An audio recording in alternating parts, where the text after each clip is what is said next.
In every workplace, there are those who shine, and those who go unseen. But sometimes, the people we overlook are the ones we should have respected the most. This is the story of a powerful CEO, a humble janitor, and a single morning that would change both of their lives forever. A story of pride, pain, and karma waiting in silence. Slow fade to title card. Boss fires janitor for being late, but regrets it when truth is revealed. Part 1. Your support helps us uncover and share more chilling true crime stories from around the world. Every like, share, and comment keeps the truth alive and the stories coming. B-roll, sleek office lobby, employees rushing in, a luxury car arriving. Daniel Clark was a man of order. To him, success wasn't about kindness, it was about control. He built Clark Industries from the ground up, and he ruled it like a kingdom. Cut to Daniel walking briskly through the office. Employees greet him nervously. He barely nods. He believed there was no excuse for failure, no room for weakness, and above all, no mercy for lateness. Camera pans to the company clock, 6:59 a.m.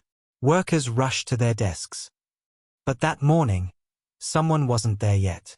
Cut to Samuel Brooks, mid-40s, mopping a dim hallway in silence. Samuel Brooks, the janitor everyone passed without noticing. He came before sunrise every day, cleaned the mess, kept the building shining. He didn't complain. He didn't gossip. He just worked quietly, and went home to his small apartment every night.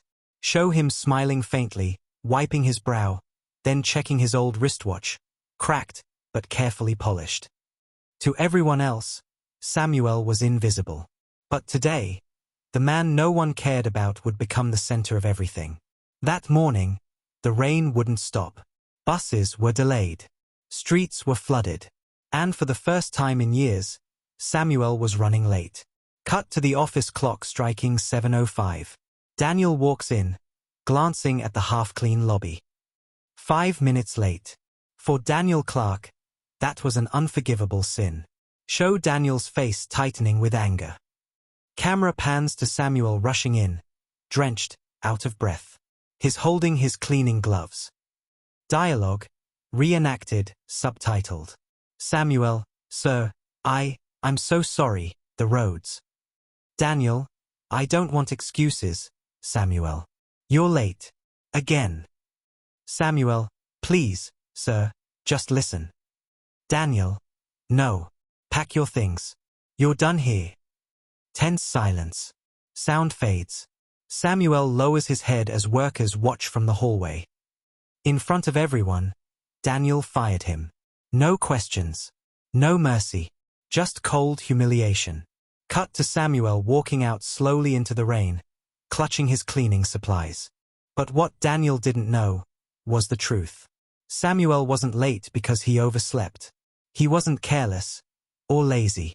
He was at the hospital, fighting to keep his only daughter alive.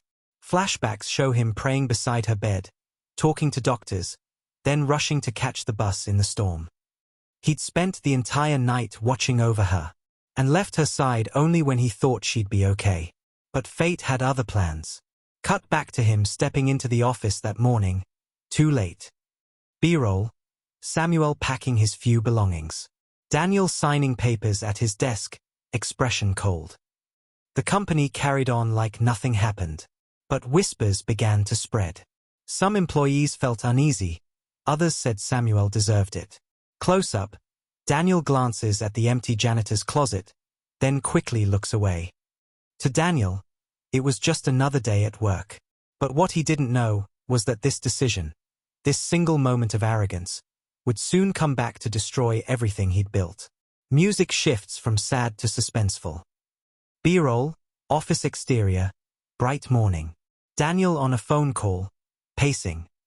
Exactly 1 week later, something unexpected happened.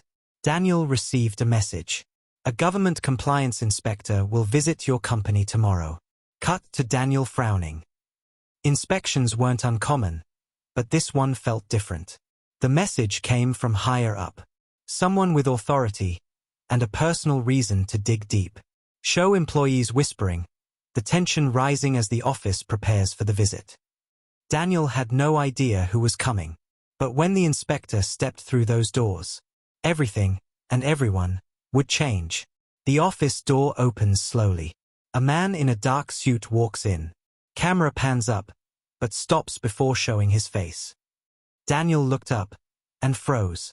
He couldn't believe who was standing in front of him. To be continued in part 2.